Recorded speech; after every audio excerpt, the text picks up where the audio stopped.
I am Don Tess, better known as the Dawn of Beer. Welcome to a bonus episode of the All About Beer podcast. On the All About Beer podcast, in each episode, we take a deep dive into one topic in beer. In this bonus episode, we're going to talk about how advanced hop products improve efficiencies and even mouthfeel. But first, please visit allaboutbeer.com and follow us on social media at allaboutbeer. And please visit allaboutbeer.com/support to support this show and others. Advanced hop products have taken brewers' favorite ingredient to the next level. Such products have been engineered to enhance flavor, improve yield, and be easier to use. Hops are not just flavor and bitterness. They can actually help brewers solve problems. In this bonus episode, we talk with Hopsteiner and Common Space Brewery about how Common Space was able to use new products to reduce hop load and ingredient cost. And we will look at how Common Space is using a domestic hop variety as an alternative to noble varieties. But first, if you would like to help support the All About Beer podcast, please reach out to podcast@allaboutbeer.com. Speaking of supporting the show, here is a word from our sponsors. Today's episode is brought to you by Salvo, a 100% hop-derived variety-specific aroma extract from Hopsteiner. Get all the benefits of variety-specific concentrated hop flavor without the unnecessary bitterness or vegetal matter. Salvo provides clean, concentrated aroma, scalable dosing, and yield savings efficiency. If your kettle and centrifuge could talk, they'd ask for Salvo by name. A Los Angeles native that has spent most of his brewing career in Southern California, Andy Link joined Common Space in 2017 with the goal of bringing fresh lager beer to the good people of LA. When he isn't crunching through spreadsheets, he's trying to tire out his children and dog. Roger Herpst covers the West Coast as sales and technical brewing representative for Hopsteiner, bringing 3 harvests of experience with the company and nearly 2 decades in the craft beer industry. Prior to joining Hopsteiner, he spent more than 10 years as quality manager and brewmaster at Bear Republic Brewing Company, overseeing brewing operations, product quality, and innovation. He likes his Pilsner crisp and his West Coast IPA bright and punchy. Welcome to the show, Andy and Roger. Hello, hello. Thanks for having us. I'm pretty excited for this actually because I'm such a nerd on these sorts of things. But Andy, I'm actually not familiar with Common Space, so why don't we start with you and you can tell me about Common Space and then also your own personal history in beer. Sure. Yeah. So Common Space is a production brewery and tasting room here in Southern California, city of Hawthorne, pretty close to LAX. We opened officially to the public in 2018, in about March of 2018. This last year, we just eclipsed around 6,000 barrels sold.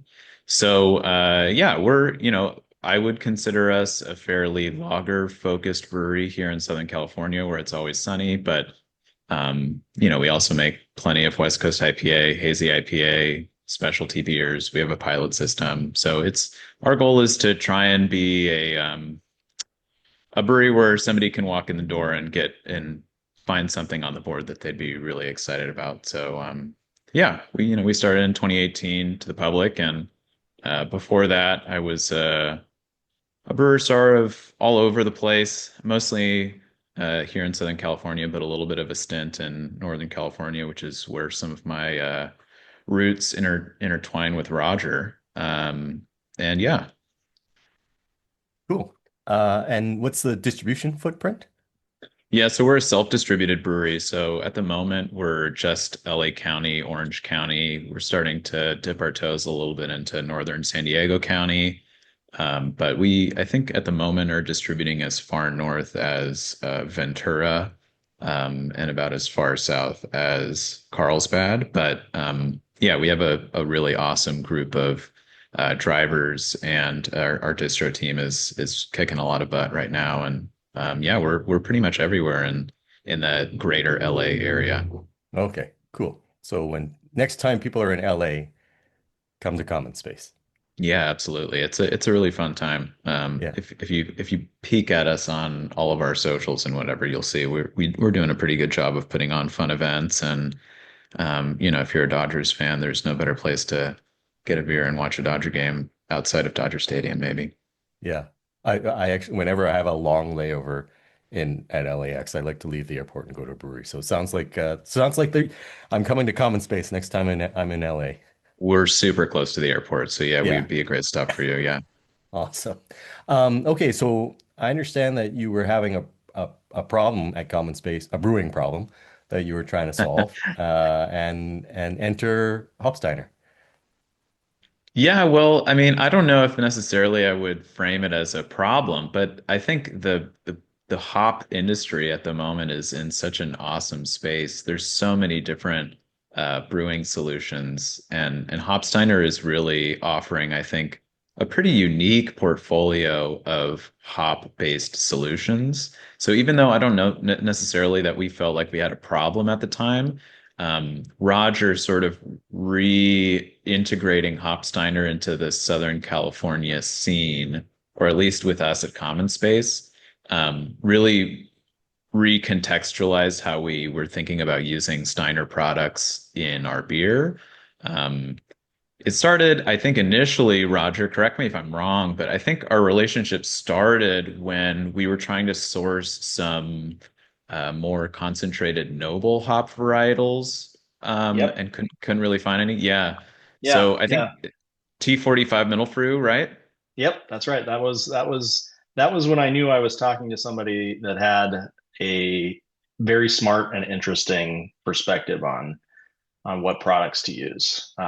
Yeah, I don't hear a lot of T45 noble hop users in the in the craft space. So, it was pretty neat, and that really kind of springboarded into a larger conversation about oils and efficiency and sustainability. Okay. And just noble style hop varietals, Yep. or lager hops in general. Yeah, we had been. I guess you could say that there's been sort of an ongoing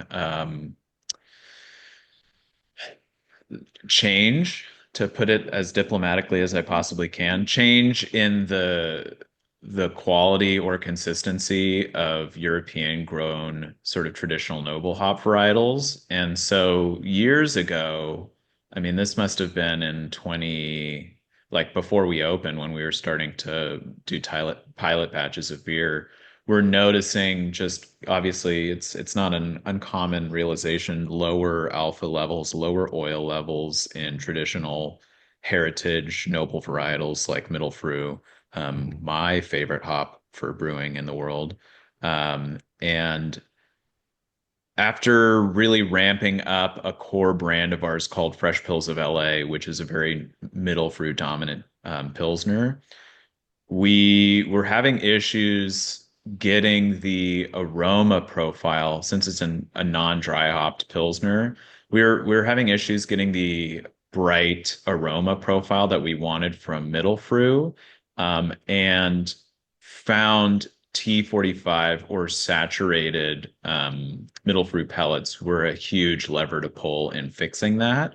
And Roger is uniquely suited, I think, to helping us achieve those goals, and really looking at it more from a what is the profile of the beer that we're trying to make, and how can we get there, as opposed to, like, let's get you the middle fruit that you want, Right. and really thinking a little bit more outside the box. But at the moment, yeah, T45 middle fruit is a huge part of that beer, and hopefully continues to be in the future. Okay, so this might be a question for Roger, but you contacted Roger looking for T45 middle Früh, Hmm. and Roger, you actually did supply that, or did you put Andy onto something else? Yeah, well, I mean, it was when we first met. I popped by the brewery and met with Andy, and he told me about some issues with supply, and I think Andy, you had just gotten back recently from a trip Yeah. to Germany, Yes, that's and right. I don't think you visited our facility, but I think you drove past drove past the Hmm. big Hopsteiner sign in Meinberg. And so it was cool to talk to somebody that's sourcing enriched pellets out of Europe. But and you were telling me how excited you were about visiting farmers and things like that. But you also said, for the future, I really want to find domestically sourced alternatives as well. And between shipping challenges, in the last 5 years, and more recent issues with tariffs and exchange rates, it turned out to be a pretty prescient, perspective. And, so really, it really started with just a conversation. I think you had the hops that you needed at that point, but we were looking at a shortfall in the future. So Right. yeah, we set you up with some T45 middle through for that crop year, and then we started talking about domestic alternatives to start to play with. And Totally. it's been a super fun collaborative, working relationship. So, I love talking to folks that are like really passionate about making sure that their brands remain true to type and true to brand, but are not so precious about, you know, not still willing to try new things and reach out to be able to hit those flavor profiles with new products and techniques. So it's been fun. Cool. Okay, well then let's go there. So Andy, you got your T45 middle fruits for the time being, and hmm now are you on to something else, or are you using the T45s along with something else, or where do we go from there? Yeah, so it's a long ongoing process. Since Roger sort of alluded to it, since getting back from Germany, and I think it was 2022, maybe 2023. I can't Yeah, remember, but since getting Time back is, from, yeah, I know. can keep track of time anymore, so it's okay. It really was an eye-opening experience in seeing how many inputs these farmers require to produce what they call very fine aroma hops, like Tettnanger or Middle Früh. These sort of heritage old stock fine aroma noble varietals, and the amount of effort, water, etc., that goes into producing those varietals. I feel like generally over here in the States, we kind of take that for granted as a product that's just going to continue to grow and be produced forever and ever. But I think it's just becoming incredibly difficult for them to continue to produce it. And when they do, maybe the quality or the consistency of it suffers. Through no fault of their own. So, um, yes, it's been a long process since then of trialing different European experimental noble hop varietals that are either better suited for drought or pest conditions, or using domestically grown lager hops with the hope of creating a sort of noble like blend that we use in our brewing process to mimic these traditional flavor profiles from German style Pilsner.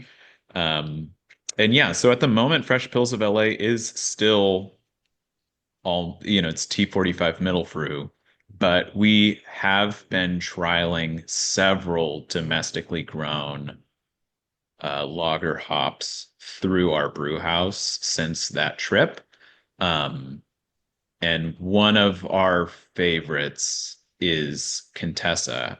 And so this last crop year 25, was our first contract year of Contessa. Oh, Um, nice. and it will be, I'm trying to think, it'll feature in a few different brands this year. Um, but it's so far one of our favorites, and as much as, yeah, I think it really does present very noble in its expression. Though Hmm. Roger might be able to speak a little bit more about the life cycle of Contessa and its history and where it's at today versus before or in the future. Yeah, go Yeah, ahead. yeah, yeah. Contessa, grown in the Pacific Northwest. It's one that came out of our Hopsteiner breeding program, and it really was developed as a domestic alternative to shipping hops from Europe.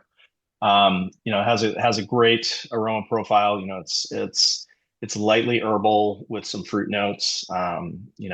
Pear is a feature, some green matcha. But it is a subtle hop. It has a great, very noble beta, 2-to-1 beta to alpha ratio, and just really will play well in conjunction with continental varieties, but does well on its own too. And in the past, we have done T45 version of Contessa. We call those lupulin pellets. They're still a low alpha hop, because when you concentrate something from 2.5%, there's not a whole lot of room to go without just turning it into pure alpha. But so we played with that with Andy. I think we looked at some other things. We actually have developed a blend that we call U.S. Noble Blend, and it's something that we worked on for a very large user of Hallertau Mittelfrüh. And the concept there is similar to what Andy's talking about. It's the idea is to have a stable supply of something that matches that aroma profile. And we put a lot of effort both into breeding and into developing products that target what brewers are after. Yeah. But Contessa also has a sister hop, and that sister is Delta. And both of those came out in the early 2000s. But as brewers, craft brewers have started brewing a lot more lager, they're kind of having a little renaissance moment. And I think that whether you're looking for something that's more of that classic American type noble, Delta really fits well into that, but Contessa really is a star for a European replacement variety. Mhm. Yeah, I'm really excited. We just got some Delta in the brewery maybe about a month ago. Haven't yet put it into our own system, but I had a couple of beers at the Steiner Selection compound in Yakima this fall that were really impressive. One of those instances where you drink a beer and you kind of look around and you're like, is this real? Is this I really what's love going when on that here with happens. Delta? Yeah. Yeah. And so was really impressive. We were in the room rubbing like cones, like getting our hands on like cuts from bales, and it was hard to sort of compartmentalize my brain from like, we're here to do this, but I'm drinking this Delta beer that's really stealing my attention away from what's going on here. So yeah, we're really excited to play with it. Um, and yeah, like Roger mentioned, we have used the aroma blend and really enjoyed it. Yeah, I think there are lots of really fun.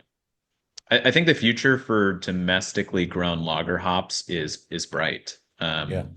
In a climate where there's a lot of hop varietals being grown for non-lager beer, it's very refreshing to see the sort of tide change a little bit, and there's some wind in the sails of domestically grown lager hops at the moment. Yeah. Um, Roger, I wanted to ask you a quick question about the Noble blend. Because it's a blend, I assume that, you can account for that in annual variations, and the blend might vary slightly. And that variance, though, is what creates a more consistent product year over year for when it's in the brewer's hands. Is that accurate? That's a great way to phrase that. Yeah, it's we worked in partnership with a large brewer, and a very large user of imported noble hops, and the goal again was to have a U.S. grown alternative that was consistent in supply and consistent in flavor and aroma quality. So, we it's very similar to brewers that are working with large numbers of varieties in a core brand. You need to hit that true to brand type every single time. And having a blend on the hop side is just exactly the same way. So, some brewers prefer to source multiple varieties and work that blend on their end, and that's the classic way to do it. But for some folks where maybe buying 3 or 4 or 5 different hop varieties for their recipe, may not make sense. And so having a this US Noble blend is an easy way to make it work. So Yeah. Um, and I have a question. I don't know if it's better for Roger or Andy to answer this, but I think a lot of people are familiar with whole cone hops and they're familiar with T90s. Fewer people, I think, use T45s. I might be wrong about that, but should people think about T45s as concentrated T90s, or should they think about it as a different Mm, product? yeah, mm, I just real quick, I think that the classic version of the T45, years and years ago when I was brewing at Bear Republic, we used for example a lot of Centennial in the Whirlpool and in other editions. And we trialed T45s, but the concept then was to have a uniform alpha throughout the year. It wasn't necessarily to totally concentrate all the aroma characteristics. It was to simplify, brewer operator training so that they knew that every time it was a box, they didn't have to do math. Okay. And so I think that the more modern craft usage of T45s is to concentrate the pellet as far as it will possibly go and still maintain pellet integrity. And it's really more about, less concern with the alpha and more concern with the oil and the Right. aroma characteristics and less vegetative matter to hit that aroma profile. hmm Yeah, that Yeah. is closer to how we were thinking about it with using T45 middle fruit, is we were reaching a saturation point on the hot side in the whirlpool where adding more T90 middle fruit was not getting us any closer to a bright floral lemon aroma and just getting us closer and closer to like chlorophyllc tea like Yeah. characteristics from all of the green matter we were adding. So while there is technically, there still is T90 middle fruit in our Pilsner, we have reduced that amount and increased, it's almost 2 to 1 T45 to T90, so that we are achieving the sort of herbal green components that make Pilsner beer taste like Pilsner beer while leveraging the higher oil and aromatic levels of the T45. Yeah. Yeah. Okay. So you're using both 45s and 90s, which implies to me you think of them as different products. Yeah, Yeah. they're sure. Yeah. Yeah. Okay. Cool. Andy, I'm going to put you on the spot because Okay. earlier in this recording, you said middle fruit is your favorite hop, and Mm, now you're mm-hmm. playing around with Contessa. You mentioned Delta Mm-hmm. and this Mm-hmm. noble blend. Do you still have a favorite hop? Yeah, well, I'm a brewing romantic, so it's going to be Okay. hard to get me to ever say it's not middle fruit just Okay, because of fine. the memories and both as a consumer and as a brewer, it really has shaped the way I think about beer, about lager, about hops. I really think of it as a time and place agricultural product. I mean, I remember very vividly the characteristics of the middle fruit that I brewed with in 2014, 2013, and how it's changed in the last decade plus. So, yeah, I think of it in the same way that I'm sure winemakers think of a particular vintage. And it'll be very difficult for me to ever like say goodbye to middle fruit as my favorite hop just because I think it makes such delicious drinkable lager beer, which is generally I would say my favorite style. Though being Yeah. in Southern California and in IPA land, I love clear West Coast IPA too. So I love them all, but yeah, it's probably still middle fruit. Okay, I'll accept that. Um, Roger, I don't expect you to give actual numbers, but I'm assuming one of the benefits of using a domestic alternative for these lager hops is some cost saving. Can you The, put some yeah, parameters around that? it's not super romantic to talk about cost, but but yeah, there are definitely cost advantages, and when you're looking at this stuff from a big picture, romance is definitely a big part of what we do in craft. Otherwise we'd be, drinking unflavored alcoholic seltzer, right? Um, Hmm. so, I think that there's cost savings, there's, access to materials, if there's a bad crop year in Europe, or if there's, supply chain disruptions, or, the value of the dollar is volatile, it's good to qualify alternate varieties. We love it when people design beers around, our domestic lager hops. But really we want to make sure that brewers have the hops that they need to brew the beer that they need. And every tool in the tool chest is a value, and hopefully that either costs less or adds some value to the bottom line, whether that's yield improvement or just lower cogs. Awesome. And we'll be right back with more after this word from our sponsors. Let's talk brewhouse efficiency. Replacing pellet loads with Salvo can not only boost aroma density, but reduce troop load and increase beer wort. Seems like simple math, but if it's still not obvious, replacing pellets with Salvo can give you more beer per batch with better brewhouse efficiency. Salvo, designed for brewers who are tired of sacrificing yield for aroma. Okay, so we had been talking a little bit about um, limitations on what you can get into your vessels. So I understand, Andy, that you've also been playing around with like an advanced pourable hop product. You want to talk about that? Yeah, yeah, what a segue.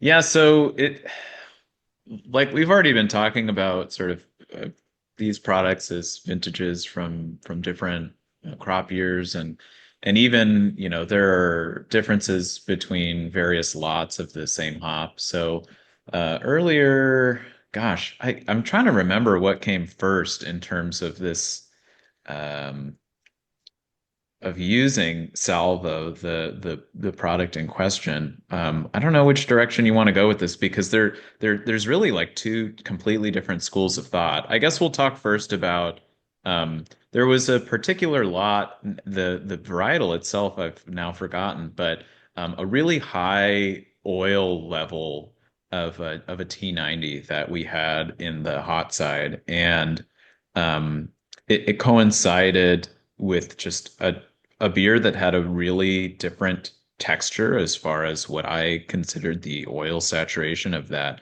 beer. And I was really enjoying, as much as I was enjoying the aroma and the flavor, I was also just as much enjoying the textural difference between this West Coast IPA and a different one. We brew a lot of what we call specialty West Coast IPA, like a constant rotating door of different IPA. Hmm. And I was really fascinated by even though the finishing gravity and alcohol and all of these other variables that stay relatively consistent from batch to batch, despite the differences in hop profile, that the texture of the beer was so different. And I really enjoyed it. And started I had already gone down the Salvo rabbit hole with Roger on a different project, which I'm sure we're going to talk about soon. But I started thinking, typically I would look at these West Coast IPAs from the perspective of a target IBU level or alpha acid level, and then a target pounds per barrel in the whirlpool and dry hop. But this particularly oily lot of hop made me think about it as, well, really, I should be, instead of calculating alpha and pounds per barrel, I should be calculating how much oil am I putting into this beer. And obviously, we're not getting like a 100% uh, extraction of these oils, but trying to think about like, okay, beer to beer, if I'm putting 20% more oil in this batch that I just brewed, and it's had this much of a difference in the texture of the beer in a way that I really enjoyed, then maybe we should start leveraging different tools in the brew house to supplement oil on varietals that, for whatever reason, maybe are just a little bit lower in oil levels. Oh, I So see. we we established a sort of baseline oil minimum in our rotating specialty West Coast IPA beers. And Salvo, I think, is uniquely suited for this question because, as I already mentioned, we were looking at it before with alpha or IBU and pounds per barrel. I don't, everybody has a different way of making West Coast IPA, but here we make pretty dry West Coast IPA, which means my perceived IBUs are probably a little bit higher than what's calculated because of how dry the beers are. Hmm. Um, and so as a result, I really don't want to go over a particular calculated BU threshold, which depending on what lots I'm working with and the oil levels of those lots could be tricky. So Salvo, since there's no alpha in Salvo and it's just beta and oil, really helps. Like I don't need to worry about, oh, like I'm low on oil level. I'm gonna have to throw in, another 5.5 pounds, another 11 pounds of this hop. Like now I'm beyond the IBU threshold that I really want to use. And so Salvo, I mean, there's a very, very nifty Salvo calculator that I can put in like, a quarter of a kilo or a third of a kilo or whatever it is. I weigh it out and I'm supplementing oil in my whirlpool without having to worry about increasing the alpha of my wort stream. Okay, that's awesome. I think that's really cool. You mentioned, fractions of kilos there. Hmm.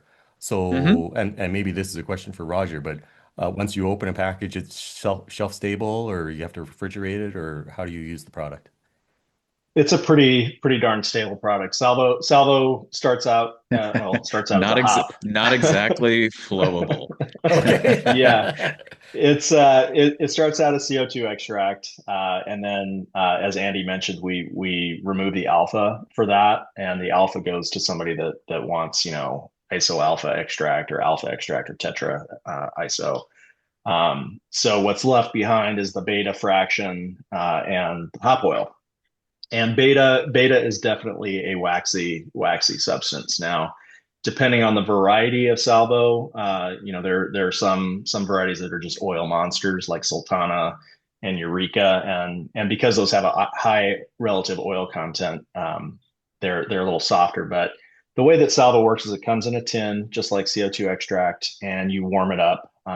Submerge it in a hot bucket of water or on the kettle dome, and it's like crystallized honey. You it melts down, and then it'll when it's warm, it'll pour like hot maple syrup. So but that stability, once you fraction it out, some folks use Tupperware, some folks use different containers, and as long as it's in an airtight container and you keep it cold, we say you've got 6 months to use the rest of that can. Now, hopefully, you're using it more frequently, that it's not going to sit in the box for 6 months. But Mhm. yeah, it's very tough stuff. Cool. Um, and if I'm hearing you right, Andy, like you think of it as like a mouthfeel thing as opposed to a flavor thing. Is that Well, correct? I just think that at the oil saturation level that I'm calculating, it's tipped over simply an aroma and flavor thing into like these beers when we're using these minimum oil calculation thresholds. They're so oily that they contribute a mouthfeel in addition to the Okay. aroma and flavor contributions. So Yeah. no, I mean it's not specifically that I'm using them to hit a mouthfeel target. It was more that like that one beer that we made that had however many standard deviations higher oil in those T90 pellets. Hmm. It was so much oiler that like it did have a different texture to it. And that's really what sort of opened up my brain to think about, I okay, see. like let's explore like if we like this texture, like let's see how we can get there on other beers. And no, Salvo certainly contributes a ton of flavor and aroma. It's just at this oil level that I'm calculating, it's like it's yeah, like I was saying, it's gone beyond just flavor and aroma and has Okay. teetered into a textural component as well. Nice. I like that. Um, and do you find it has any other effect on your beer? Like, does it impact foam, beer clarity, anything like that? Not that I have noticed. I mean, I feel I'm pretty proud of the foam that we have here, and I would have noticed it would have if it had an adverse effect on our foam. I certainly don't feel like it has an adverse effect. It's possible it's improved it, but I haven't really thought about it in that particular context. It as a flowable, similarly, it basically contributes zero loss on the hot side. So as much as I am as I already said, a beer romantic, I have a very compartmentalized side of my brain that is extremely analytical specifically about cost accounting. So I very much pay attention to the pros and cons of making really tasty, super saturated, awesome beer against the cost that it has to our brewery. So Right. Salvo is really great in all those ways. One, because it's a byproduct of a process that's already happening. Two, because it doesn't necessarily contribute alpha in a way that, perhaps you don't want to. Wink, wink. We can talk about that next. Um, Okay. and then uh, and then also, yeah, like a huge boost to aroma and flavor. And yeah, I've really enjoyed using it. I think Roger's already been spreading my name around town as the Salvo guy because I get texts now from people who are like, "So we hear that you really like Salvo."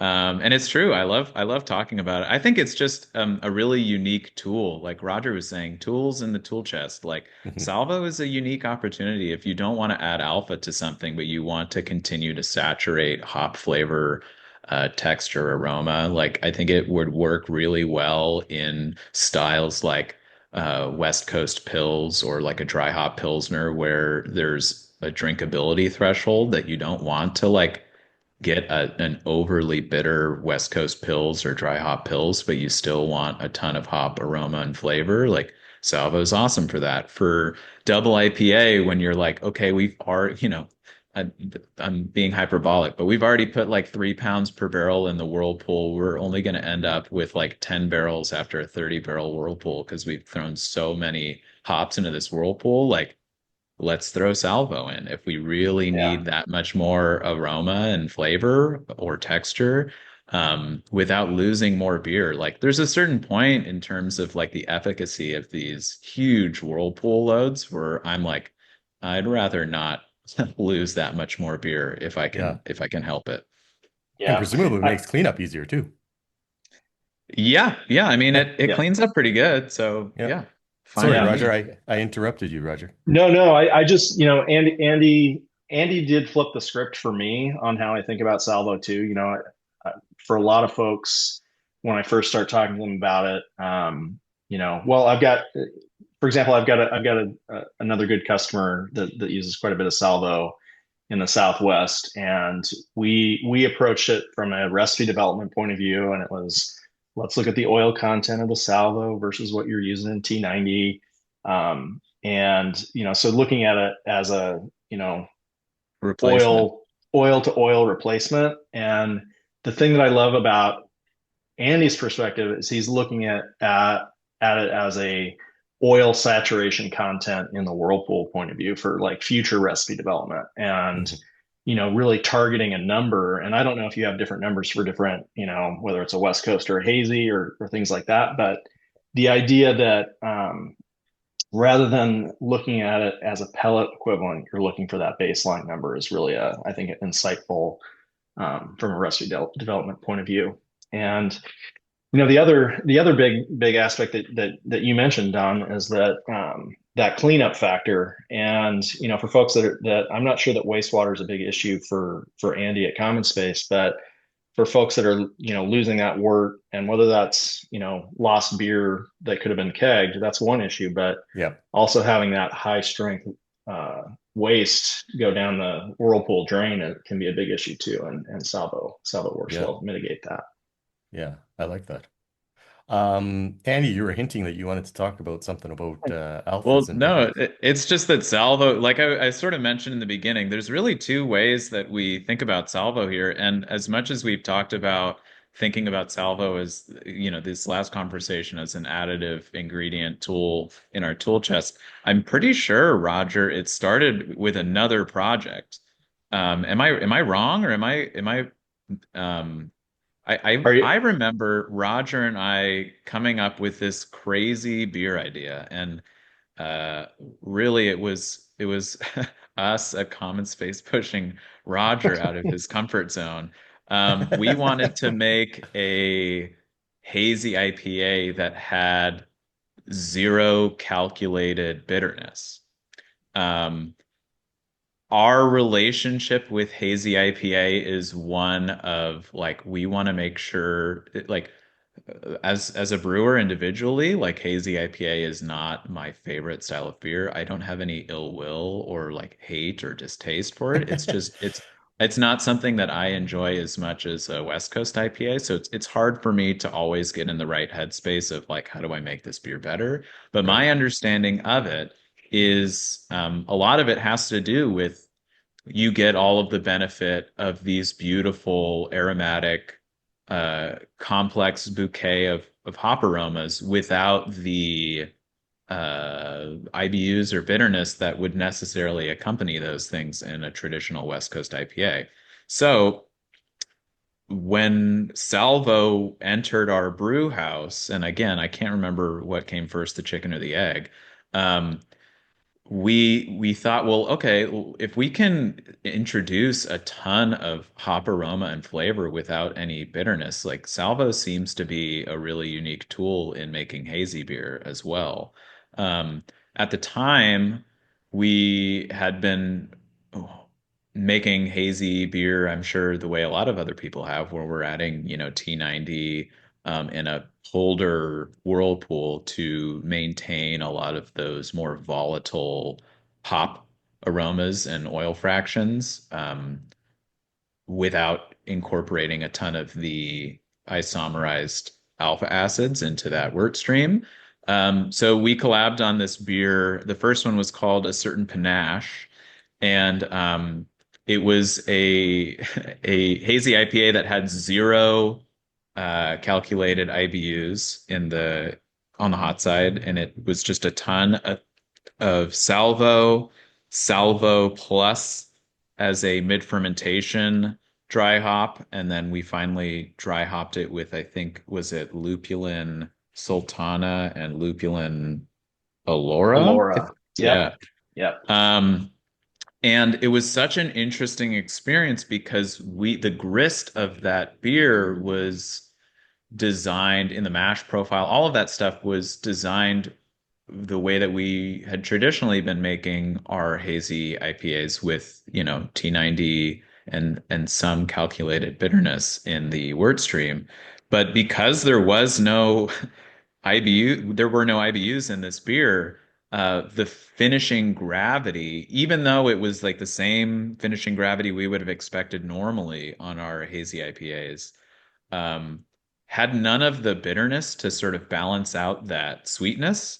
And it came across as like just generally in my opinion, a sweeter hazy IPA that I'm sure a lot of people were really excited about. But from my perspective, I was like, well, actually, I think I could increase the drinkability of these hazy IPAs by having them finish at a lower finishing gravity, like a drier beer, but still have none of Oh, the I get it. Yeah. bitterness underneath it. So I'm still maintaining a non-bitter beer, but it is going to come across as less sweet, and because of that, it's drier, it's more drinkable. I think it's improved our hazy IPAs, and so our recipe change has been permanent in that we're no longer adding T90 to the whirlpool of any of well. There are some hazy IPAs where we're using varietals that don't have a salvo for them, but like I'm pretty sure there's no Aloral salvo unless Roger has some exciting news to announce. Um, but yeah, we have removed T90 from our hazy IPAs on the hot side and now use a zero. We have zero calculated bitterness in our hazy IPAs. They're generally now mashed a little bit cooler and finish out drier than they would have, a year and a half ago. And I think they're awesome. The Again, Salvo is a really unique tool for saturating oil, hop flavor, and aroma um, without contributing any bitterness. It's pretty awesome. Yeah. Yeah. Ha- Andy, how much are, have you totally eliminated the cool pool from your Yeah, process? Wow. yeah. So that's another cool thing, right? With no worry about isomerizing alpha acids, we don't need to spend the extra time to cool down our wort stream in the whirlpool. So we just throw in Salvo as we're transferring into the whirlpool. Soon, like very soon after that, we're doing our whirlpool just to get the what little cone we have still at the bottom from just a protein break. And yeah, it's sped up on our hazy beers. It's certainly sped up our brew day as well. In addition Yeah. Oh, to wow. I'm using less malt in the beers now. Right. Yeah. Your PM Right. shift brewer's happy about that too, right? Gets to get home What's on time that? every day. The PM shift Yes, brewer's happy yes, about that too. yes, yes, Yeah. exactly. And again, cleanup's faster too. Yeah. Absolutely, So yeah. that's Well, awesome. actually, it's funny. Sometimes the beers that have the least amount of hops are the trickier ones to clean up. Oh, okay. I didn't know that, but yeah, so Roger, Andy, maybe talk about, how long you two have been working together, and I'd like to get some insight as to Roger, how you like to approach problems when a brewer comes to you. It sounds like where Andy got to is not where he thought he'd get to when he started talking to you. And so how do these Yeah. relationships, build and evolve and all that? Sure. Well, I met Andy pretty quick after I came on board with Hopsteiner. I've been with Steiner for 3 years now, and prior to that, I was a brewer up in Northern California, and so we had some things in common with that. And really, I think Andy said it earlier. Where we started was not with a problem; it was with kind of Andy's brewing philosophy and really his thought process around how do you get maximum impact, whether it's a T45 middle fruit pellet or starting to think about oil saturation in the whirlpool for hoppy beers. And I think that's the best way to start kind of any conversation about new products is how does that fit in with what you're already doing, and how can it complement your philosophy of brewing. And I think I would say that in the context of Salvo, for sure, that the way that Andy's using it at Common Space has taught me more about the value of it than I came into it thinking of it as a replacement. So I think the idea of oil saturation and brew house efficiency is a really great marriage. And Andy brought that to the table, and I just happen to have Salvo in the toolbox to be able to pass off. Yeah. Roger's being very modest. He really is one of the best tools that I have in my tool chest. We keep using that analogy, but he has a ton of brewing experience at a very high level. He's a very technically gifted brewer. He really understands a lot of the science on a level that I do not. And is incredibly useful in I call him to problem solve things outside of hop related things as well. So Roger's being very kind and saying that I brought some of these to the table when in reality it's totally possible that he unbeknownst to himself planted a seed in my brain that then flourished through further mentorship and help. Oh, Yeah. thanks, buddy. I hate to ruin this love fest. It's just so wonderful. Very quickly, Andy, is there anything that you're excited to start working with or new ideas working with Hopsteiner products or what's Yeah, next? I'm really excited to. So, like I mentioned earlier, Contessa is now a contracted variety that we're using for a ton of our loggers. We're kicking that off with a brand that we have brewed in the past. It's a very low alcohol rice lager that we brew at the beginning and the end of baseball season. So that's already in the fermenter. It's with our new crop year 25 Contessa that we were able to quasi select up with Hopsteiner in the fall. And yeah, I'm really excited to get that into the brew house, and that'll be the first beer that comes out with that new crop year Contessa. But from there, it'll be in a lot of our core lager offerings as either a solo hop or as, the idea of like blending in certain attributes that we really like Contessa into these sort of more complex traditional hop profiles on some of these lager beers. But otherwise, man, I'm looking at the brewing calendar right now. It's going to be a very, very busy year, which is great. We That love is it. great. Yeah. Yeah. But it's crazy that it's happening so soon in the year. So I'm happy, but I'm anxious. Well, before I let you get back to brewing, Andy, can you share social media handles? Yeah, Common Space LA. It's our website's www.commonspace.la. And then our Instagram is just at Common Space LA. Perfect. And same question for you, Roger. Sure. Yeah, if folks want to reach out to me directly, they can hit me up at rherbst at hopsteiner.com or just sales at hopsteiner.com.